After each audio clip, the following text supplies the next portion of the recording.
Shalom, Bapak Ibu Saudara yang dikasihi Tuhan. Senang bisa kembali berjumpa untuk membaca dan merenungkan kebenaran firman Tuhan. Mari sebelum kita bersama membaca merenungkan firman Tuhan, kita terlebih dahulu berdoa. Mari kita berdoa. Tuhan yang Maha Baik, Tuhan yang penuh kasih, kami sungguh bersyukur untuk kesempatan yang Tuhan berikan kepada kami pada saat ini. Boleh kembali berjumpa, meski kami belum berjumpa secara tatap muka, tetapi kami boleh berjumpa melalui media YouTube, dan kami boleh bersama berdoa, membaca, dan merenungkan kebenaran firman. Kami percaya Tuhan akan menolong membimbing kami, sehingga kami dapat mengerti, memahami firman-Mu, dan melakukannya dalam kehidupan kami hari demi hari. Karena itu kami membuka hati kami, membuka pikiran kami, merendahkan diri kami, dan memohon Bapa berkenan Engkau berbicara, mengajar, dan menolong kami untuk dapat memahami firman-Mu dan melakukannya dalam kehidupan kami hari demi hari. Terima kasih ya Tuhan. Di dalam nama Tuhan Yesus kami sudah berdoa. Amin. Saudara sekalian, saya mengajak kita bersama membuka Injil Matius pasal yang kelima. Injil Matius pasal yang kelima ayat yang ke-10 sampai 12. Matius 5 ayat 10 sampai 12 tertulis demikian. Berbahagialah orang yang dianiaya oleh sebab kebenaran, karena merekalah yang empunya kerajaan sorga.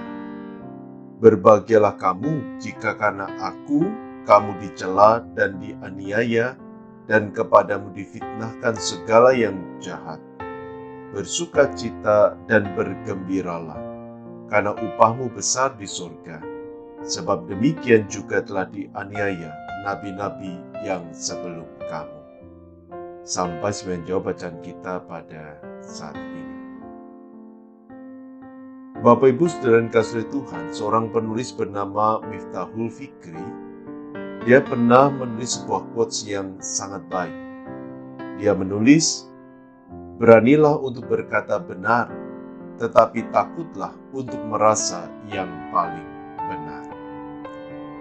Saudara, quotes ini menarik untuk direnungkan, khususnya di tengah situasi pada saat ini, di mana ada beberapa orang atau kelompok merasa yang paling benar, sehingga mereka merasa berhak untuk menghakimi dan menghukum orang lain.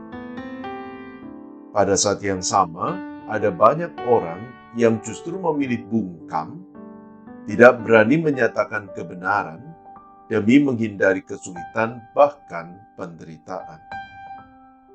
Tidak heran kalau kita sering menemukan atau sering dikelilingi oleh orang-orang yang merasa paling benar, tetapi bukan orang-orang yang berani menyatakan kebenaran. Dan bukan tidak mungkin kita menjadi orang yang seperti itu. Orang yang merasa paling benar atau orang yang justru bungkam untuk menyatakan kebenaran. Karena itu quotes yang ditulis oleh Miftahul Fikri mendorong kita untuk berani menyuarakan kebenaran tanpa merasa sebagai yang paling benar. Karena kebenaran harus disuarakan dan ditegakkan demi kebaikan bersama. Nah, nasihat serupa juga disampaikan oleh Tuhan Yesus saat ia berkata, berbahagialah orang yang dianiaya oleh sebab kebenaran, karena merekalah yang empunya kerajaan sorga. Berbahagialah kamu jika karena aku kamu dicela dan dianiaya, dan kepadamu difitnahkan segala yang jahat. Bersukacita dan bergembiralah, karena upahmu besar di surga. Sebab demikian juga telah dianiaya nabi-nabi yang sebelum kamu. Saudara, Tuhan Yesus tidak menginginkan umatnya mengalami penderitaan, itu jelas. Tetapi dia pun menginginkan agar umatnya yang sudah dibenarkan menjalani hidup dalam kebenaran serta menyuarakan kebenaran dimanapun, kapanpun, dan kepada siapapun. Namun Tuhan menyadari hidup dalam kebenaran maupun menyuarakan kebenaran bukan perkara yang mudah. Karena pengikutnya masih tinggal di tengah dunia yang diliputi dengan dosa. Sehingga kita sulit untuk membedakan antara yang benar dan yang salah.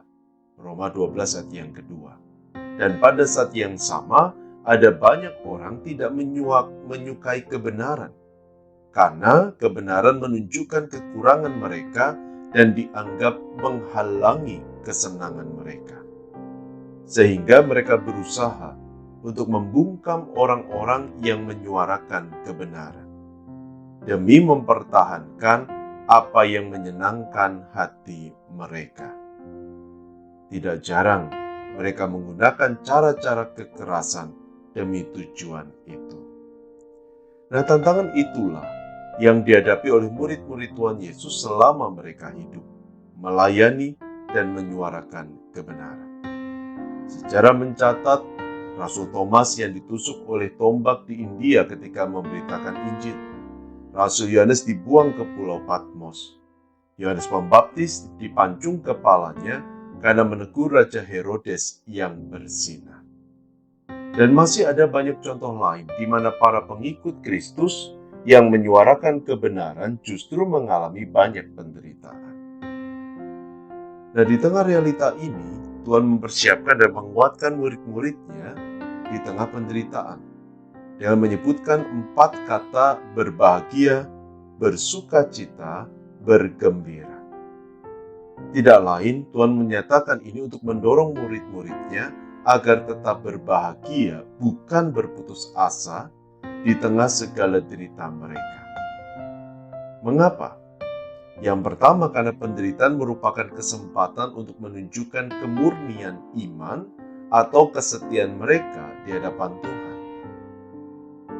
Pada saat yang sama, Tuhan juga telah menderita demi kita. Dan kesetiaan di tengah derita merupakan respon kita terhadap cinta Tuhan.